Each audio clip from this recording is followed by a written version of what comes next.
nobody is disputing that the town of Springfield, Ohio, needs help.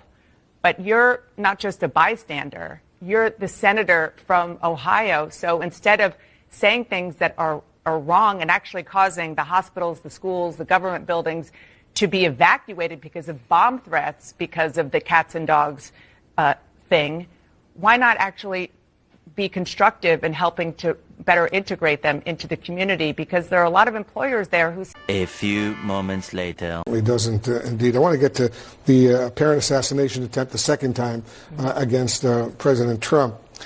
He just weighed in an interview with Fox News Digital, blaming both President Biden and Vice President Kamala Harris for this second attempt on his life.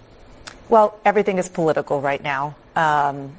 Look, they have each separately, even President Biden today, when he came out and spoke to reporters on his way out to the helicopter, said that he is very glad that the Secret Service was able to do their job, that he's very glad that former President Trump wasn't hurt, and Kamala Harris said the same thing. Everything is politicized in this environment, so it's not surprising that that is what he said. There's absolutely, again, no basis in fact that they were behind this at all. We don't know much about this guy yet at all, other than he was somebody who was trying to find a way in his mid to late 50s, go and serve on the front lines of Ukraine, and he obviously had some anti-Trump posts. But boy, oh boy, oh boy, oh boy, oh boy, we have to continue to talk about the mainstream liberal media and their unhinged meltdowns over President Trump and J.D. Vance bringing attention to what's happening in Springfield, Ohio with the Haitian migrants, okay? Because the mainstream liberal media has refused to talk about the real story, which is that they imported 20,000 plus Haitian migrants into Springfield, Ohio, which only has a population of 60,000 people. So, of course, there are going to be some issues with assimilation, right? But instead of talking about that real issue and how this is happening all over the country, no. What they rather focus on is what Trump and J.D. Vance said about some of the concerns that the residents are having about reports of migrants eating pets, okay? And this is something that they have went on and on and on about, which in my opinion is backfiring, okay? Because it is bringing attention to the real problem, right? The American people, the average person is paying attention to this story and they're saying, this is a problem, okay? They may or may not believe the pet eating allegations. Who knows, okay? But what they do know is that it's a problem. And you know this because the whole point of what the mainstream liberal media is doing is to silence people for bringing attention to this problem. And the way they're doing that is that they're boohoo, whining, crying, hate, and bigotry, right? They're saying that Trump and J.D. Vance and conservatives and MAGA, they hate black Haitian migrants, okay? This is the type of unhinged meltdowns that are happening on mainstream cable news, okay? I'm not even sure if I can call MSNBC a news outlet because you do not see unhinged rants like this on actual news outlets, where this guy is going as far as to claim that Trump wants people to be killed. Rick, there was a MSNBC op-ed by Jared Holt who writes that these bomb scares are a natural byproduct of the MAGA playbook. And I just kind of outlined a few examples of real life consequences where it is about the threat of migrants. Sure. These people, these domestic terrorists, these are people who are politically motivated. They carry out violence in the name of this sick ideology. Do you think Trump and his colleagues are even worried about the real life impact of running amok with insane lies like the ones they're spreading in Springfield? I'm going to be very blunt. I think Trump wants someone to be killed. I think they want this violence to escalate. I think they want to then say these migrants have caused the violence. They brought this on themselves. Look at our cities on fire because of these terrible people from faraway lands who happen to be dark-skinned. This is a racist playbook that goes back well before Hitler. This goes well before the idea that somehow people were eating cats and dogs. This story gets recycled over and over again. This story was recycled from a story that happened in Britain during the Brexit campaign when Rupert Murdoch's newspapers and media outlets were saying, oh, these Polish immigrants are eating the swans out of all the lakes. They're eating people's chickens. This is a lie that they love to tell. They love it more on the MAGA side right now because, let's be very, very blunt, they see a group of people who they absolutely loathe in every way. They're legal immigrants. They are from Haiti. They are black, and they are hardworking. They hate all of that. It blows up every one of their lives. They're not here illegally. They're not here on welfare. They're here working to make their community better. It is a disgusting and racist lie, of course, but the violence and the threat of violence in the minds of many MAGA types is a promise. It's something they want because then they can say, oh, well, now it's escalating. And then we'll blame the people. They will blame the victims of the violence that the MAGA people are engendering against these Haitians. They will blame it on the Haitians.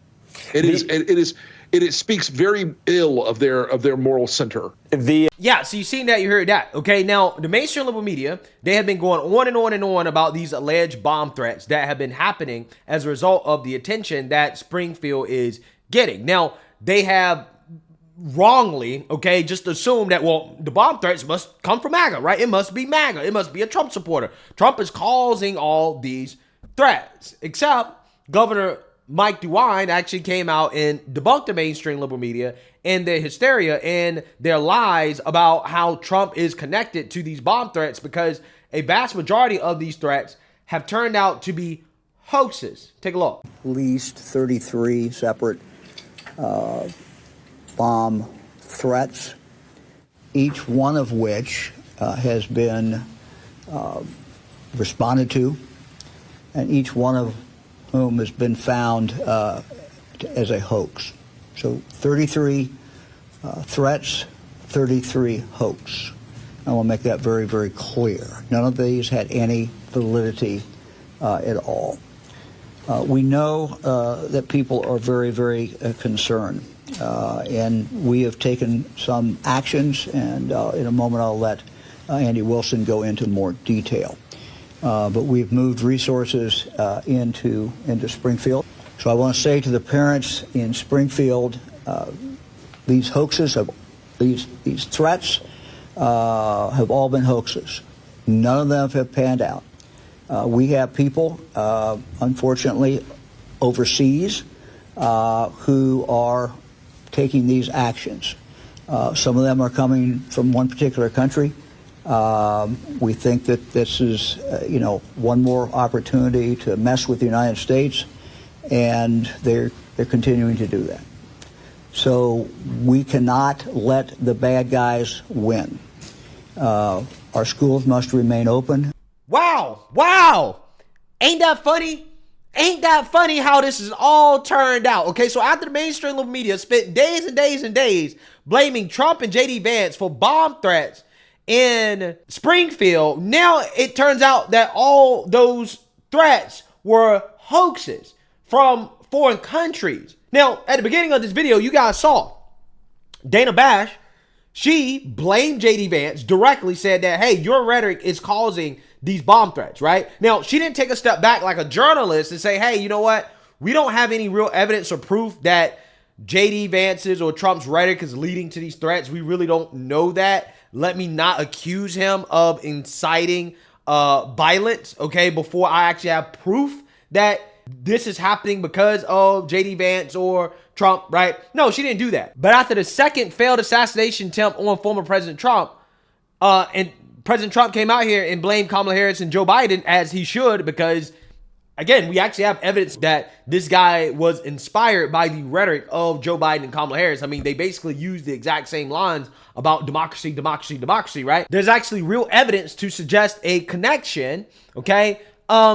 She said, no, there is no evidence to connect them, right? Let's take a step back. All we know is that this guy was very pro-Ukraine and anti-Trump, right? We don't know if he was inspired by Joe Biden and Kamala Harris. We don't know that yet. We don't know if they're responsible for this. But you see what she did with J.D. Vance, though, and these fake bomb threats? She didn't take a step back and say, well, let's wait and see, right? Let's actually, gather more information first before making these claims. Oh, no, she just automatically assumed that him and Trump are behind these threats. Again, it's amazing how that works. And these are the same people that will get so offended when you accuse them of being Democrat Party propagandists, but you can see the difference between how they criticize Republicans, but go out of their way to refuse to criticize Democrats, okay? I mean, if you're a Democrat and you interview with Dana Bash the same way that Kamala Harris interviewed with Dana Bash, she's going to throw you softballs down the middle, okay? In fact, she's going to give you multiple choice answers, okay? She's going to try to help you out, string you along throughout the interview, right? But if she's interviewing somebody like J.D. Vance, she's going to be throwing hardball after hardball after hardball at you, okay? She's going to have her rebuttals lined up. She's going to be ready with the fact checks. Now, are Dana Bash, Kirsten Welker, and all the other propagandists in the mainstream liberal media, are they actually going to now apologize to President Trump and J.D. Vance for getting this wrong? Are they going to apologize and say, hey, as journalists, we goofed up because we blamed you for something without having evidence that you're actually behind it, or that these events, these threats were inspired by your rhetoric? No, they're not going to, right? They're not going to. These are the same people who were covering Mike DeWine and everything he said when he was basically going along with their narrative about what's happening in Springfield, saying that, hey, the things that the residents are saying that is happening there isn't really happening. Okay, don't believe it, right? They were going along with that. They were totally fine with that. So now are they going to go along with the governor coming out and saying that these bomb threats are hoaxes? Okay, are they going to go along with that? Are they going to believe that, right? Are they going to report it? I guarantee they're not. They're not going to. They're going to ignore it. That's exactly what they're going to do. And the amazing part about all this to me, right, is the fact that CNN and the mainstream liberal media claims to see all of this right-wing violence in this country, right? You know what they say. Oh, there's so much violence in this country coming from the white supremacists, neo-Nazis, MAGA, and Trump supporters, right? With me, as an unbiased observer, right, I try to take my bias out of this, I can't really see it, right? I can't really find all of the alleged violence that is supposed to be happening in this country from the right or Trump supporters, right? I can't find it, okay? I mean, if it exists, it's very rare, right? But the mainstream media claims they can see it as clear as day, right? It's clear as day. But yet, when it comes to left-wing violence and extremism, domestic terrorism, which is overt and in your face, everybody can see it, okay? CNN, they're blind as a bat. They can't see it. I can't see it. Fiery, but mostly peaceful. They're blind. They can't see it when it's right there in your face. BLM, Antifa, Roe v. Wade, Palestine, right there in your face. CNN can't see it, right? MSNBC. Blind. But to the so-called right-wing violence in this country, which in my opinion is damn near non-existent, okay, oh, they can see it very clearly, right? It's in your face, according to them. This is how disconnected they are in reality, because they're drowning in propaganda, right? The propaganda and the Trump derangement has blinded them from reality. They're literally saying the exact opposite of what's actually happening, right? That's what's going on right now, okay? And it's embarrassing. It really is. It's embarrassing just how partisan the liberal media has become. And it's in your face. And then they want to point the finger at you and claim that you're the bad guy for saying that, well, nobody really respects journalists anymore, right? We don't respect journalism because journalism has turned into propaganda. CNN, MSNBC, NBC, they all ran a propaganda campaign pretending as if these bomb threats were because of Trump and J.D. Vance when they had no evidence to back up that claim. They didn't wait for any investigation, any verification. They just assumed that it was because of them. And then it turns out that those threats were hoaxes. And I guarantee they're going to move on from it, right? They're never going to cover it. They're not going to talk about it. They're not going to issue any apologies. Nobody will be held accountable. And that's the problem.